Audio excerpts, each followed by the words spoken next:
pentagram dedicated to Henry Foreman. In the years of the primal force and the dawn of terrestrial birth, man mastered the mammoth and horde. Don't need to wait for an invitation. You gotta live like you're on vacation. There's something sweet you can't buy with money. Lick it up, lick it up. It's all you need, so believe me, honey. It ain't a crime to be good to yourself. Be good to yourself. Words to live by. My friends, this is Alan Averill. This is Agitators Anonymous, episode 119. Is rock dead? Blah, blah, blah, blah, blah. Did I talk about this kind of thing before? Well, who knows? Episode 119. I'm going to try and take a little practical look at the reasons why metal, whatever you want to call it, rock and roll is dead in the mainstream. And is Mr. Simmons right? And are you better off trying to live like you're on vacation? Who knows? Will you even be allowed to take a vacation? So it's Friday's Agitators Anonymous, and I have timed sitting by the canal in Dublin to perfection. 2 p.m, the office workers are heading back inside. The sun is shining. It's a heat wave, although less so now. But I got my daily allotted Ginger Outdoors card stamped by the authorities. They have stamped my card. But be warned, say the newspapers, thousands could die because of our heat wave. It's 27 degrees. Thousands. I mean, hey, they didn't seem that worried about the thousands that could have died because they didn't see a doctor during lockdown. But anyway, I promise I won't be talking about any of that kind of stuff. As Ireland heads up to a whopping 30 degrees, definitely live your life like you're on vacation, if you can. Like as if no one in the country ever went on holiday to a hotter country, i.e. everywhere. But anyway. Oh, here he comes, Angry Averill. Get back in your box, old son. My vitamin D dopamine hit is incoming, so let's keep the politics for another day. Actually, someone in my comments said that I'm like the heavy metal computing forever. Now, I don't know if you subscribed to that channel, Computing Forever, but it was removed during lockdown. And it was pretty dark and heavy stuff, to say the least, all about the coming technocracy, the WEF, digital oligarchy, rolling lockdowns, etc., etc.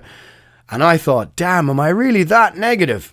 Because I know I had to ration Computing Forever and the channel during lockdown, as it genuinely made me somewhat despairing. Surely this Agitators Anonymous is not creating despair in your grey matter. Surely not. Don't call me Shirley. But damn, am I really that negative? Well, and it genuinely, by the same token, let's just say this, that channel, he was captive also to his audience. And this was what they wanted to hear.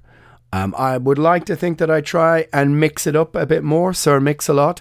And not to say, of course, some of it was no doubt true, but it did get a bit much. Because certainly what can happen is, if things seem so damn hopeless, normal people just switch off. What can I do?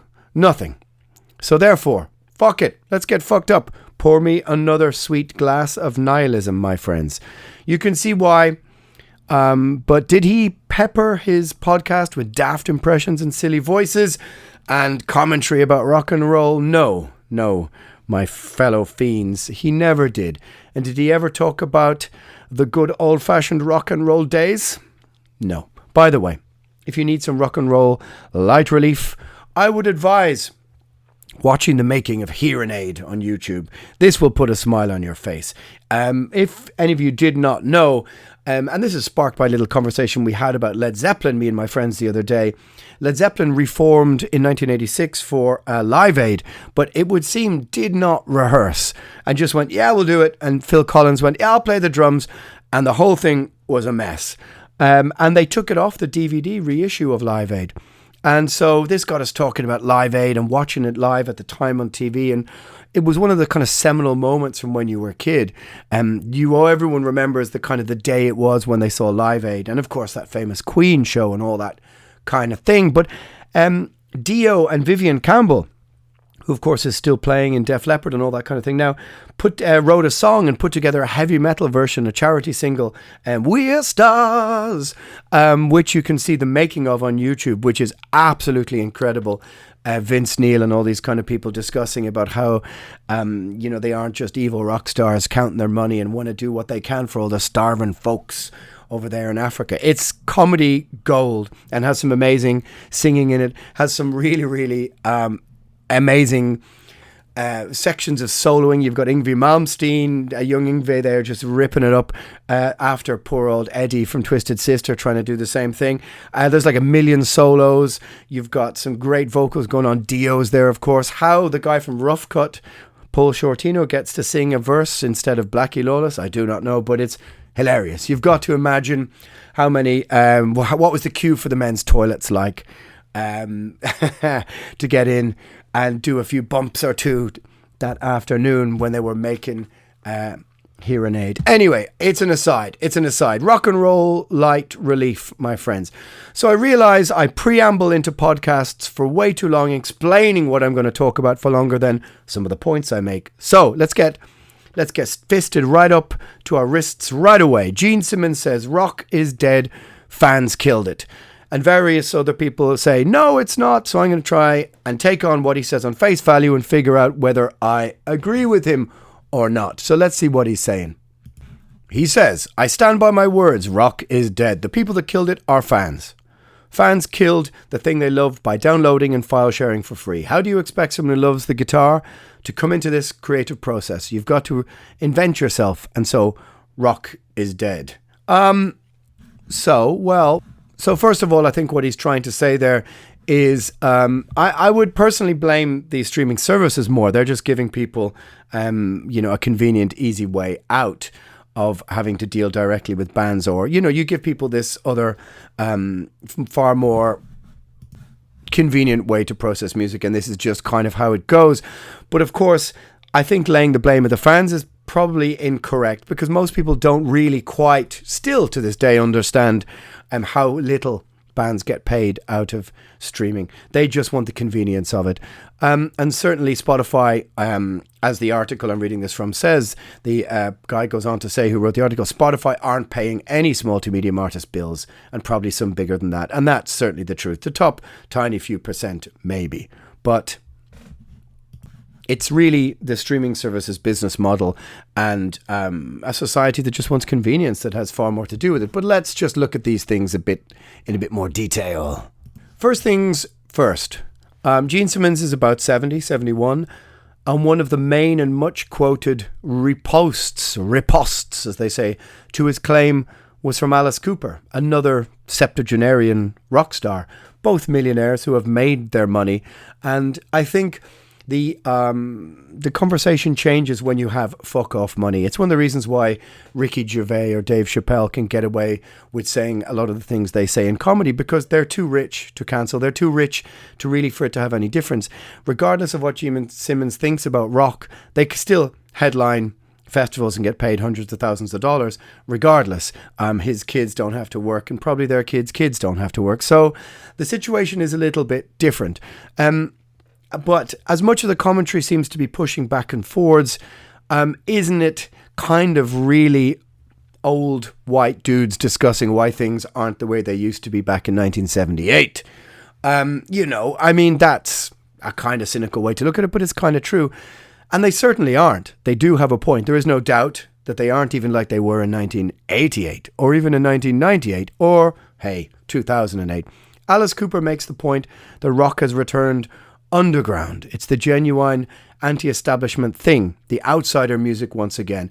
I can see the point, but that also has a few flaws as an analysis, because I don't think it takes into account the progress and sort of movement of technology, which sort of outstrips its cultural relevance. So let's have a look at it. So I would contend that rock is indeed dead, in the mainstream at least. It's not dead as a genre. And across the world, there's no doubt most of you listening to this will be in the middle of a summer of festivals, big and small, showcasing great metal bands and wondering, hey, what's the big deal with any of this as a talking point? And there's no doubt festivals like Wacken and Hellfest are huge. They're hardly underground, are they? Although they certainly have underground bands peppering the lineup. Of course they do. Well, that said, the headliners, I would wager that most of those older bands' sales and hits happened back in the 70s, 80s and 90s. The bands headlining, who are newer, have their roots going back at least 10 or 20 years, and most likely very respectable streaming numbers. But compared to pop music, few can compete, if at all. And very, very few manage to make any kind of a living from streaming. And I would say this about, if you were to objectively take the lineup of a Hellfest and go through it, and take out the bands that are already millionaires, the bands that are already rich, the bands that are getting paid hundreds of thousands of dollars or euros for being there, the headliners, and really look at, say, even on our own stage, the stage that Primordial appeared, the Temple stage, and you really were to take all of those bands and go, which musician here is actually making a living from playing music? Let's start at midday and go all the way to the headliner. So that would be on our stage. I don't remember who the very first band was, all the way to Mayhem and Anabath. And I know from personal conversations with the Mayhem guys that they're struggling and they all do other things as well. So perhaps could it be that on that stage, Abath might be the only one musician who is making a living from playing music, unless there's a couple of guys on there who are session people who are playing with a bunch of bands. Maybe Sakis and Rotting Christ, but that's also, to do with the cost of living in Greece. Who is actually making a living from music there? And you would find that the chances are that the people who are the crew on the stage are more likely to be making a living than almost any musician on that stage. Anyway, so that's a small aside to a reason why, rock just doesn't pay the bills. So therefore it's something of a kind of cul-de-sac of a career choice, isn't it? And I think that's what Gene Simmons was getting at, is that there's the gate that was once open to get out of the pen and out into the pastures of becoming an actual musician, becoming a professional musician and actually making a living. That is now most certainly either locked and you have no access to that, or you're going to be one of the few people who manage to jump the gate.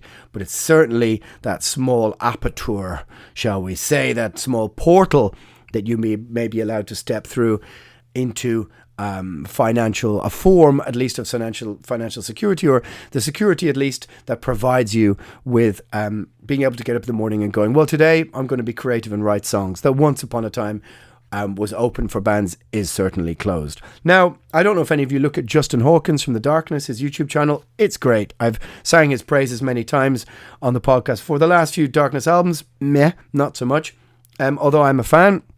But if I'm not incorrect, he was discussing something a little bit like what I'm discussing now. And I think he stated that two of the top 200 albums in the USA last year were rock. 2. And I presume that's like the Foo Fighters and something else, who are like the nadir of rock music. This is rock music, anesthetized rock music without any of the danger. Give me Iron Fist every day of the week. However, if he is not incorrect, then that literally means that every single album that is streaming, that has high streaming numbers, that is getting into the charts, is, hip hop, is dance music, is electronic music, is rap, is, whatever else. It's just pop music. So why is rock so dead in the mainstream? Here are some reasons. Some you will seem self-explanatory. Some will seem obvious. Some might be a bit contentious, and some might seem a bit odd. But I think they're the most important. So come at me in the comments and let me know if you agree or you disagree. Now, it's up to you, of course, if you care or not. I mean, if someone shrugged their shoulders and said, who gives a fuck? They would also be right. Who does? But that would make for a short and rather boring podcast. So first off, before we begin, let me say that the podcast sponsors are www.metalblade.com. In North America, which is Canada and the North of America, you can get 10% off your order by using the promo code ALAN. Now, I just got a bunch of those first few Cannibal Corpse albums back in the post, with an original cover of Tomb of the Mutilated. Oof, that's a nasty record, isn't it? Yeah, you need to own that. We do need to own that. Also, Hate Couture, www.hatecouture616.com/ hateful yet tasteful apparel. Do you need a t-shirt to really piss off your friends that venerates a diabolical tyrant? Of course you do. Click on the links below. Right, so let's get into it. Firstly, and I'll make this observation shorter than normal, as I've mentioned it before. And this is kind of important. And that is that streams are driven by kids, young kids, which is the reason why most pop music is so, well, to me, childish sounding to appeal to kids. But your average mainstream pop fan who drives the streams, let's be clear, they are between 7 and 13 or 14 years old. I always refer to this. The drummer from the Black Keys on Joe Rogan makes this point very clearly. And you know, not the last interview, but the previous interview. He's very entertaining and should actually have his own podcast. Well, maybe he does. And that's what drives millions of plays on modern pop songs. Kids playing them over and over again. Maybe some of you have kids. Anecdotally, talking to my friends who do, they go, yeah, X or Y kid will play that song 30, 40 times in one day, over and over again. I mean, of course, this points to the death of the album and people's attention spans, but back in the day, don't forget, you bought that 7-inch and you played it. So that was one purchase, and then your plays were kind of on your own times. But now imagine you own nothing, and you will be happy, but you stream the song 50, 100 times. I remember dragging my poor grandfather into Dublin and borrowing £2 off him to buy Manowar Blow Your Speakers in 1987, the 7-inch, which I still have, by the way. And then we used to play that song and Fight in the World while we played Dungeons and Dragons. Yeah, I know, you're getting all Stranger Things on me. Oh, isn't that so romantic and nostalgic and blah, blah, blah. Shut it. It was heavy metal. Anyway, so we would play that record and we would play Fight in the World over and over and over. And we'd play Blow Your Speakers over and over and over again. And it was the equivalent. I was 1987, so I was 11 or 12. So remember when you were a kid. Remember when you were a kid and you found a song you liked. Like I said, you played it incessantly. So the fact that pop music is aimed at pre-adolescents, who, let's be clear, are much more internet savvy we are than obviously, and most of their parents are, is part of the reason. Adults, they might buy the vinyl. They sit and play it. But it's one purchase. Like I just streamed the new Mantar album that I've been talking about on the Tuesdays podcast about 6, 7, 8, 9, 10 times. And I'm now waiting on the vinyl. Then I'll play it from there. But their great single from this album, Odysseus, just imagine this was, I don't know, an early 90s track from Pearl Jam or Therapy or Alice in Chains or Soundgarden or Nirvana. How often my angsty sister would have streamed that song from her room every day? Dozens and dozens and dozens or more. Kids drive streams. And this ain't good for rock music because rock music is not resonating with 9, 10, 11, 12-year-olds. Now, that may be a good thing, you say. Well, so why is that? The game of social media. A band is too hard to generally market. Take a look at a mainstream indie or pop festival from the 90s, and it's going to be all bands. Now it's names of people. Whether it's the Ed Sheeranization, James Blunt, Imelda May, Ariana Grande, whoever it may be. And I won't pretend to know all the names of all the DJs, the rappers, the hip hop people, but they are names. Dizzy Rascal, whatever. One person, easy to brand on social media. Machine Gun Kelly, who's often spoken of in terms of saving rock, which is of course nonsense, as it just sounds like childish pop music to me. But is this rock? All these people, Lil Nas, whatever that guy's name is with the tattoos on his eyes and I'm tired on his face. I can't remember his name. Again, just names of people. So Machine Gun Kelly. I mean, look, it sounds like, music for 11-year-olds meets Blink-182 or something. But again, one person, one message, one brand. The Instagram marketing team don't want a band clogging up the message. Or if they do, then the people in the band need to find jobs when it comes to their online game. Yeah, it's a horrible thing to talk about. And look, yeah, I get it. Who gives a fuck, really? We can all just play Clandestine Blaze or, if you're Mugwa and you're that talented, you don't need it. But look, this is just a topic of the podcast. It's called Agitators Anonymous. What do you want? So the online game becomes 75% of a new artist's work. Twitch, TikTok, whatever you want. And we mentioned it before, and I think it's a good point, but music has become Music has ceased to become the soundtrack to our lives, but it's the backdrop to our narcissism, or whatever it is you want to call it. You are the star of the show, and music is simply bent and shaped to provide the background to your morning gym routine, or a kid's TikTok dance, or whatever it is. And how can this help bands? The Cure, The Smiths, Metallica. Music being reduced to a 15 or 30-second sample as a backdrop to you and whatever your kid is doing or whatever in your life at that moment. It is, of course, anathema to everything that music should be. But this is often how kids digest music now. My mate said he's pushing his son to learn the bass, and he suggested he form a band. And the son goes, how do I do that? How do I do that? And this is super important. And this is something I think about a lot. That is the atomization of society. What does that mean? That means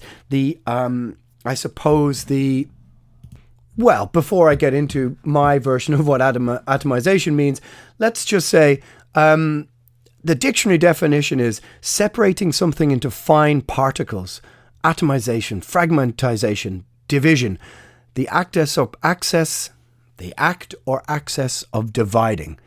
Atomization, annihilation by reducing something to atoms, atomization. So what do we really mean when we talk about this in societal terms? I suppose what we really mean is how people are just further and further stranded from each other, separated from each other. The lines of connection through cultural, social means are different now. We are atomized from each other because this is not a conversation I am having with you. You are listening to a podcast on a digital machine. We are separated separated by elements of technology to a greater and greater degree. So the atomization of society, we are becoming lonelier. And this is clear. The success of podcasts points to that. But most kids now, when polled, say that most of their meaningful relationships are online. Their first relationships are online. Now, it sounds very sad because it is. But kids don't have mates like they used to be. I remember playing AC/DC when I was 11 in the front room, and me and my friends had an air band, a revolving door of air musicians waiting to join. And it has to be said, I always wanted to be Bon Scott. So at 11, it was in my head, this is great. I want to be in a band. The idea of getting together with some mates to make noise in a room, I'd kind of started this journey already at 13 years old, already with my first band. And we were allowed to do this in our school, to book the jam room and bang around on the drums and plug in a guitar out of tune and try and play Blitzkrieg Bop by the Ramones. But if kids are behind a screen all the time now, then how do they start this band? And then how does that rock band come out of that? It makes sense, right? To go back to the source of where all these seeds are germinated. These seeds of rock are germinated.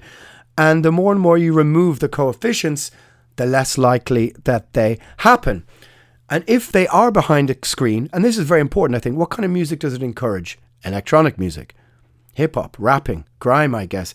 Music you can make simply on your own. You can create beats on your own and you can rap over it or whatever. I'm not going to pretend I completely understand the process, but at least judging by the sound of it, it sounds like something you can make at home with a screen, where you don't need to travel into a rehearsal room with a guitar on your back, plug in, make noise, spend time and money and instruments and traveling. And this is after you've actually met other like-minded people in a social situation to go and do that with. So it stands to reason kids would gravitate towards something else entirely, right? Something that is easier to make, something that speaks to them via the screen. I mean, I just mentioned it there, but why are podcasts so popular? As an aside, apart from the fact that people do as a reaction to the instant nature of modern society, they have a desire for long-form chats.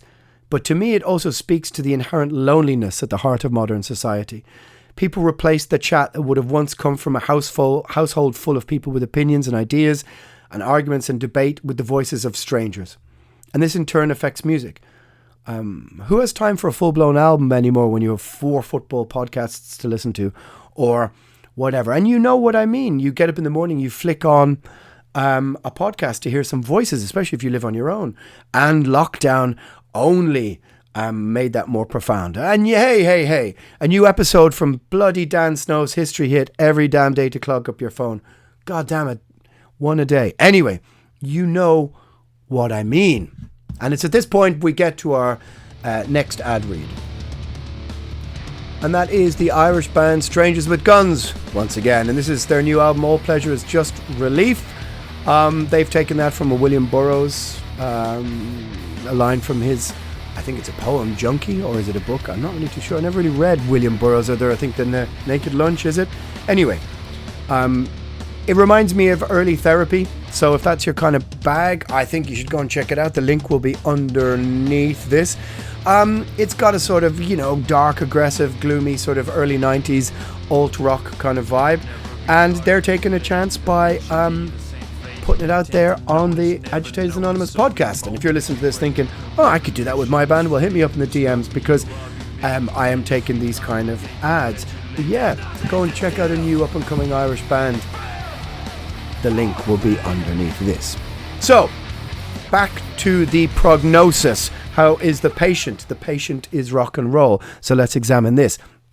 What are the other possible reasons why rock is not relevant in the mainstream anymore? And here is one other thing. The city where you live in. Now, it's always been hard to form a band in the countryside because, you've got less of a, you've got less people, less of a pool of people to choose from and to pick out. Which is often why, if you take one small town, there's always like one drummer who's in about 4 or 5 different bands. But let's be clear about this. The city is changing. Now, connect this to the last thing that I said, and that is if we are working remotely, living remotely, venues are disappearing, gigs will become less and less, at least during the week for local bands. Sure, okay, there are bands playing all the time, you say, but the question is about rock in the mainstream. That's the kind of title, that's the premise of the podcast. But most gigs you will notice are filled out by people either 25 to 40 or 40 plus, going all the way to 60. If there is a rock band, a local rock band, young band filling out a huge venue on a Tuesday in your city, who aren't one of the kind of Imagine Dragons sized bands who are huge, I guess, I'd wonder how many or how often that is really happening, at least with mainstream appeal. The city is changing. People are coming into the city less to work, so therefore they're around after work less to go and see maybe something off the cuff or something spontaneous. A gig now is something that's really had to be planned out. And let's be honest, probably, and this is also very boring, and some of these reasons for why things alter are quite boring, and that is, if your city is like mine, then just the cost of a night out, the cost of coming in and getting a hotel and going to see a band is just phenomenal. So who do you pick? You pick Kiss. You don't pick the new band who has a little bit of Kiss in them. Indeed, yes. Now, here's another reason that I think about that it's an opinion that is in the process of being worked out, and it's a bit contentious.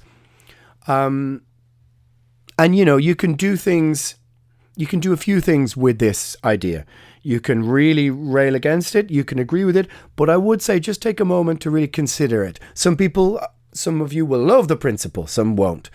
But I would suggest giving it a small bit of thought before you rush into a reaction. And one of the other reasons is, well, let's say immigration or multiculturalism. Huh? Well, now, look, let's be clear what I mean here. The landscape of rock music has changed. We live in, as they say, they call it the global village, whatever you want to call it. Let me just list you off a few bands. AC/DC, The Beatles, Led Zeppelin, Van Halen, Metallica, Oasis, Blur, Guns N' Roses, The Cure, Green Day, Pearl Jam, Boston, Iron Maiden, The Who, Pink Floyd, The Eagles. Look it, I could go on and on and on and on. But do you recognize anything about all of these names? Well, they're all white dudes with guitars, right? It's a simple fact. Most of the heavy hitters when it comes to album sales are indeed exactly that. But the world has changed. Kids, for the reasons outlined above, but also for cultural reasons, don't identify as much with rock music anymore. It doesn't spell excitement, danger, sex, or rebellion. If those are the things that kids want anymore, I'm not exactly sure. But Axl Rose is 60. Machine Gun Kelly, as I said, is maybe the new rock star, but is he really a rock star? He seems more of a white rapper, if you ask me, than a classic rock and roll star in the iconography we all grew up with. Rock music simply doesn't resonate the same way culturally, at least not in my opinion or in my observation. Part of this is because culture and society has changed. Now, you may applaud that or you may not. That's not what this point is actually trying to say. Although, if you believe in cultural appropriation as a concept, you should be super upset by white kids getting into rap music, or vice versa, or whatever way you want to take all those things. I should be really upset at the Dropkick Murphys for appropriating my culture.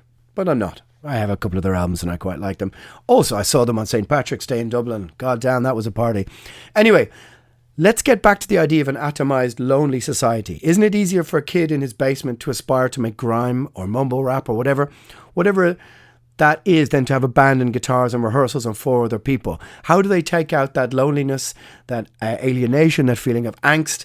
It doesn't seem that rock is the way to deal with those things. Very often your musical tastes spoke about your stand you were taking against society. And I just don't think that rock really has that same power anymore. Throughout the modern media landscape, movies, art, entertainment, music, etc., the West promotes the idea of multiculturalism to a great percentage. I mean, look at Netflix, for example. Now, this is a podcast about why rock music is not popular in the mainstream. But if rock is the preserve, and very often traditionally of white dudes with guitars, then you could say that time's up. Witness the hand-wringing lately over how white the lineup of Glastonbury was. And, this may come indeed for heavy metal, have no doubt on some level. But the cultural landscape has changed. And kids they just get into different things. They have way more choices than in 1977 when, you went down to the record shop and there was or 78 and it was the new Van Halen album. And that's kind of, these huge monoliths of albums that hugely influenced society at the time. I don't think they belong to dudes with guitars anymore. That's just an observation of the way society has gone. How you want to take that, it's up to you. You might disagree completely. Now, of course, the argument is kind of, on some level, ridiculous to say, heavy metal is this and heavy metal is that and isn't diverse enough, as it takes no real accounting for history. And the simple fact, we have to say different cultures and ethnicities are interested in different things. Why are there so few Pakistani and Indian footballers, my friend said to me a few years ago. And I said, that the dominant sport in those countries and culture is cricket. She said, hey, look, admission here. I used to play cricket. Yep, put that on the back of a t-shirt. But go figure. So if metal is the cricket in this sporting metaphor, this is why the stages at Hellfest are not that diverse. Of course, this changes as the years go by. And there are no hard and fast rules. I would recommend watching this awesome small documentary online about the African band Overthrust. I think they're from Zimbabwe. About a metal band and their journey to play at Wacken and to tour Europe. You know what? They weren't from Zimbabwe. They were from Botswana. And, there was a metal festival there. There's loads of good documentaries online about metal flourishing in South Africa, in some of the townships, all sorts of places in the Middle East. And so the cheap and sort of ill-informed opinion is that metal is one thing or the other. But if you go to India, you go to, Peru, go to wherever else, and you will find, of course, that it resonates with many different ethnicities. Anyway, what I'm trying to say is that society and culture has changed and that the iconography of rebellion is not epitomized anymore by a Kurt Cobain or an Eddie Van Halen or a whatever you want, a Jimmy Page. These things have changed. Now, what some folk in the multicultural wars see as exclusionary is simply, I think, a mixture of interests, money, availability of instruments, and opportunity. And things take time. A friend of mine went to Uruguay not so long ago, and I said, what's the scene in Uruguay like? Because I was always super interested in South American bands, whether they're from Chile or Peru. And he just says, man, there are people there who would and could and would love to start bands, but just trying to get an instrument is really difficult. And I thought, yeah, okay. So they're below the first rung of the ladder when you talk about trying to even get into that room and start a band. And sometimes some countries are decades behind in that respect, which is why I can only think of maybe 1 or 2 Uruguayan heavy metal bands. I'm sure, of course, there are more than you would imagine, but just trying to, sometimes things are decades behind or, in the process of flourishing. And you can't expect all of these countries to be moving at the same pace. That's just not how things work. Things take time. And so often you see articles written by people outside the metal scene taking aim at it for not being not being diverse enough. But of course, what they don't want to comprehend is the burgeoning scenes, as I said, in the Middle East and Africa and Asia, indeed India. I mean, Marduk just played in Mongolia, and there are Mongolian heavy metal bands. They don't want to comprehend these things because it doesn't really fit into the narrative they want to tell about heavy metal. Anyway, I digress as usual. Well, look, I mean, hey, the whole concept of Agitators Anonymous is one big digression, but let's return to the argument. Rock in the mainstream. Culture has shifted. What kids identify with as cool has changed. This stands to reason. So let's look into some other reasons why it is dead, or whatever you want to say, Mr. Simmons, in the mainstream. Streaming, Spotify, money, royalties, all that kind of thing. Primordial, as an example, splits everything by 5. It's not 1975 where getting a songwriting credit onto a record could be worth a new house anymore. Whether you were in some rock band from the early, the mid 70s, and you were like trying to push one of your songs in and you thought this could be the house. We don't bother arguing about that anymore, the splits on who writes what. But the truth is, when you see articles in the mainstream media about the artist, it's always written about a singular artist. Refer back to my comment above about modern indie pop, rap, hip hop, whatever you want to say, is always one person. So most articles now are written on the basis of the maybe the journalist is younger and mainly only just sees the artist as a singular person. But for a band, there are 5 of them, or 4 of them, or 3 of them. So the financial split after tax is a fifth of what it would be for a single artist. Bands have labels and more traditional deals. Most bigger metal labels now offer 50-50% digital split, but for many years it was more like 20%. Now consider if you're recording some electronic music at home on your computer, on your GarageBand, and you upload it yourself, you don't need a label, and all the digital money that comes in is just simply yours. This is not the same situation if you're a band.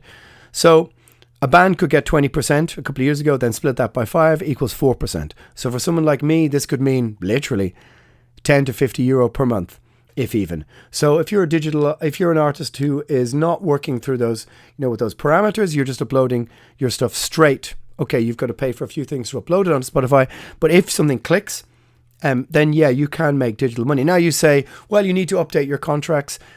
This is a bit more difficult unless you're a solo artist. Living ain't cheap anymore. So being a singer-songwriter means you keep the lion's share of the money if you're just one person. So the stark reality of what streams pays encourages people to go solo. It encourages solo artists and therefore works against the rock. And the fact is that if I made a solo album here in my front room on GarageBand, completely done by myself, lo-fi, and I pressed 1,000 CDs and 300 vinyls and took all the percentage from Bandcamp in, if I found, let's say, 2,000 dedicated fans and they all bought a copy, I would make more money than any single Primordial album that sold 30 or 40 or 50,000 copies. So you work that out in your head and do the math. So the old-fashioned record contracts, they simply stifled bands. But like I said, there was a way out of there was a portal out of that into the kind of sunny uplands of being a career musician. But it makes it now almost impossible to consider a career as a musician if you're part of a band. So you might as well just get rid of the band. Hey, look, Ed Sheeran, just one person, right? With his loop of pedals and this side there. I realise that in the fullness of the podcast, I've said the words Ed Sheeran more times than I've said the word sarcophago. So let's say sarcophago, sarcophago, sarcophago, sarcophago to make up for that.